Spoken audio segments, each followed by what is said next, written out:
తాకట్లో ఉన్న మీ బంగారాన్ని విడిపించి ఆ రోజు ఆన్లైన్ రేటుకి కొంటాం. Sharma gold company. నమస్కారం, వెల్కమ్ టు సుమన్ టీవీ. నేను గీతాంజలి. నవంబర్ 3వ తారీఖు రెండవ కార్తీక సోమవారం అండి.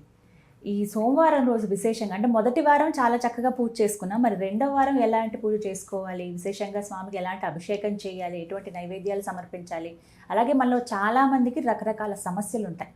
ఎటువంటి సమస్యలు ఉన్నవారు ఎటువంటి పరిహారం చేసుకుంటే ఈ రోజున చాలా విశేషంగా ఉంటుందో తెలుసుకుందాం. వివరించేందుకు ప్రస్తుతం మనతో పాటు ఉన్నారు. గత 15 సంవత్సరాలుగా 30,000కు పైగా జాతక పరిశీలన చేసినటువంటి అనుభవం కలిగిన ప్రముఖ జ్యోతిష్యులు బ్రహ్మశ్రీ నందిబట్ల శ్రీహరి శర్మ గురువు గారు మనతో పాటు ఉన్నారు. వారితో మాట్లాడదాం. గురుగారు నమస్కారం అండి. వాగర్థావివ సంపృక్తౌ వాగర్థ ప్రతిపత్తయే జగతః పితరౌ వందే పార్వతీ పరమేశ్వరౌ ఆదిత్యాయ చ సోమాయ మంగళాయ బుధాయ చ గురుశుక్ర శనిభ్యశ్చరాహవే కేతవే నమః. శృంగేరి జగద్గురు పీఠాధిపతులకి, కంచి పీఠాధిపతులకి నమస్కారములు తెలియచేసుకుంటూ కార్యక్రమాన్ని ప్రారంభిద్దాం. గురుగారు, అప్పుడే రెండవ సోమవారం, మొదటి సోమవారం చాలా చక్కగా చేసుకున్నాము. మీరు ఏ విధంగా చేయాలో పూజ అని చెప్పారు. మరి రెండవ వారం ఏంటండి? అలాగే విశేషంగా రకరకాల సమస్యలు ఉంటాయి. వారు ఏ సమస్యలు ఉన్నవారు ఎటువంటి పరిహారాలు ఈ రోజున పాటించాలో వివరించండి. కార్తీక మాసము బహుపుణ్య మాసముగా చెప్పబడి ఉంది. అందున కార్తీక మాసం అంటే, శ్రావణ మాసం అంటే గుర్తుకొచ్చేది శుక్రవారం ఎలాగో, కార్తీక మాసం అంటే గుర్తుకొచ్చేది సోమవారం. ఈ సోమవారాన్ని ఎవరైతే విధి విధానాలతో ఆచరిస్తారో, శివాజ్ఞ లేనిదే చీమైన కుట్టదు, లయకారకుడు పరమేశ్వరుడు, ఆయన అనుగ్రహం కోటి వంతులో 1,00,000 కోట్ల వంతు మన మీద ఉందంటే మన సమస్యలన్నీ తీరిపోతాయి.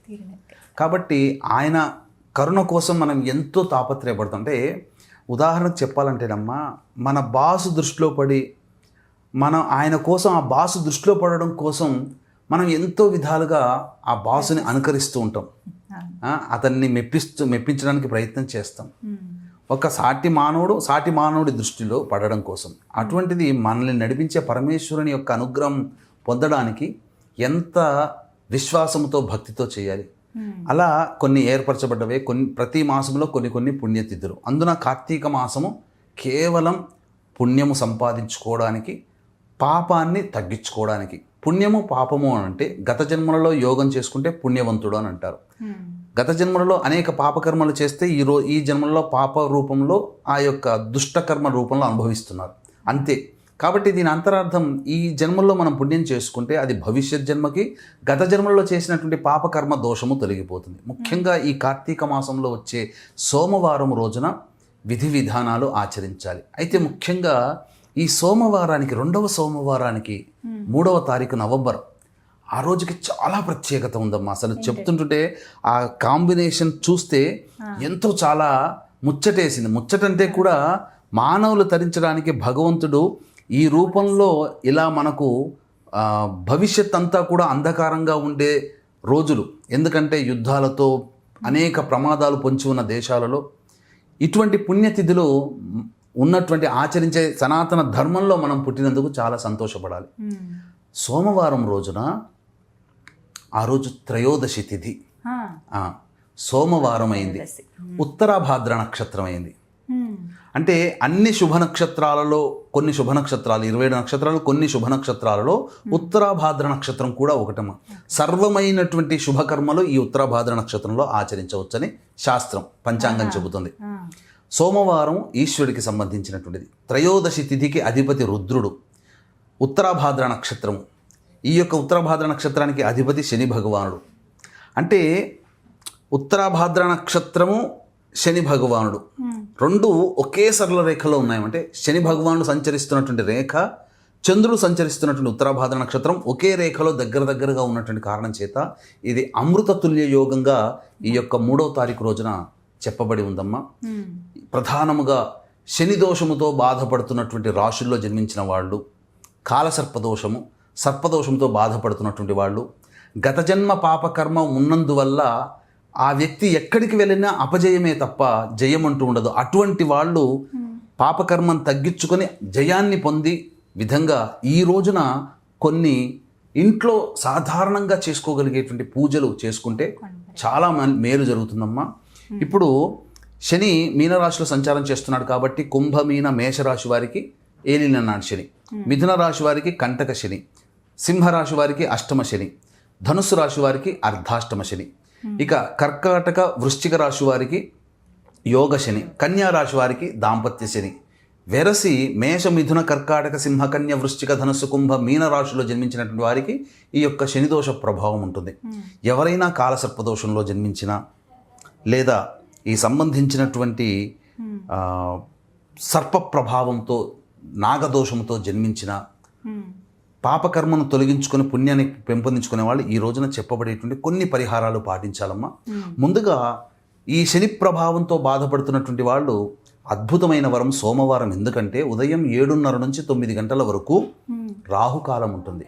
ఈ సంబంధించినటువంటి దేవాలయంలో ఉన్నటువంటి నవగ్రహాల్లో శనైశ్చరుడికి, అలాగే శివలింగానికి కానీ లేదా శివాలయంలో ఉన్నటువంటి కాలభైరవుడికి కానీ నువ్వుల నూనెతో లేదా ఆవ నూనెతో అభిషేకము జరిపించినట్లయితే, కాలభైరుడికి ఆవ నూనె, శివలింగానికి నువ్వుల నూనె, శనైశ్వరుడికి నువ్వుల నూనెతో అభిషేకము జరిపించి ఆ యొక్క శనైశ్వరుడికి ఈ నీలివర్ణపు శంకు పుష్పాలు కానీ చామంతి పుష్పాలతో కానీ ఈశ్వరుడికి కానీ అర్చన చేసి, కాలభైరుడికి కూడా ఈ నీలిరంగు పుష్పాలతో అర్చన చేసితే సమస్త విధమైనటువంటి శని దోషములు తొలగిపోతాయమ్మా. ఎందుకంటే శని ప్రభావం వలన అనేక సమస్యలు వస్తాయి. ఆ అనేక సమస్యలు ఈ చెప్పినటువంటి రాశుల్లో జన్మించిన వాళ్ళు అనుభవించే వాళ్ళకి తెలుస్తుంది. ఆ సమస్యలకి సంపూర్ణ పరిష్కార మార్గంగా ఉంటుంది.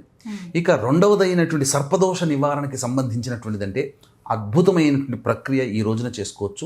వీక్షించేటువంటి ప్రేక్షకులకు కూడా మహామహిమాన్వితమైనటువంటి కాశీ క్షేత్రంలో జాతకరీత్యా కలుగు అన్ని రకాల సమస్యల పరిష్కారానికి, అలాగే శని సంచరిస్తున్నటువంటి కారణం చేత మేష మిథున కర్కాటక సింహ కన్య వృశ్చిక ధనుసు కుంభమీన రాశిలో జన్మించినటువంటి వారికి అక్టోబర్ నవంబర్ నెలలో రవి బుధ శుక్ర గురుగ్రహాలు మారిన కారణం చేత 12 రాశుల్లో జన్మించినటువంటి వారికి ఇబ్బందులు సమస్యలు తప్పవు. అటువంటి దోషాల నివారణకి సర్వదోష నివారణ పూజలు హోమాలు జరిపించి శక్తిపాతము చేసినటువంటి కరుంగలి మాల మీకు ఇవ్వడం జరుగుతుంది.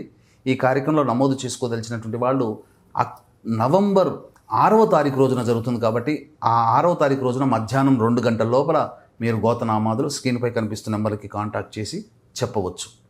ఇది మనం కాశీ క్షేత్రంలో చేసేటువంటిది. నవంబర్ 20 అమావాస్య రోజున శ్రీశైల క్షేత్రంలో, డిసెంబర్ 4 గురు పౌర్ణమి సందర్భంగా దత్తక్షేత్రంలో కూడా ఇలాంటి దోష నివారణ కార్యక్రమాలే జరపబడుతున్నాయి.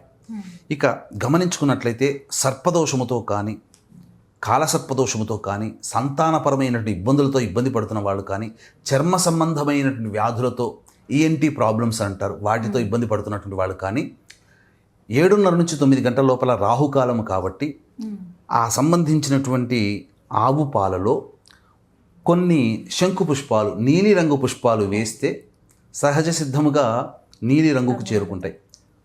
ఆ యొక్క పావుగంట తర్వాత ఆ యొక్క ఆవు పాలతో శనైశ్వరుడికి అవసరం లేదు, ఈశ్వరుడికి అభిషేకం జరిపిస్తే చాలమ్మా. కాలభైరుడికి అభిషేకం జరిపించినా చాలు. శనైశ్వరుడికి కూడా శని దోష నివారణకి ఇలా జరిపించుకోవచ్చు, తప్పులేదు.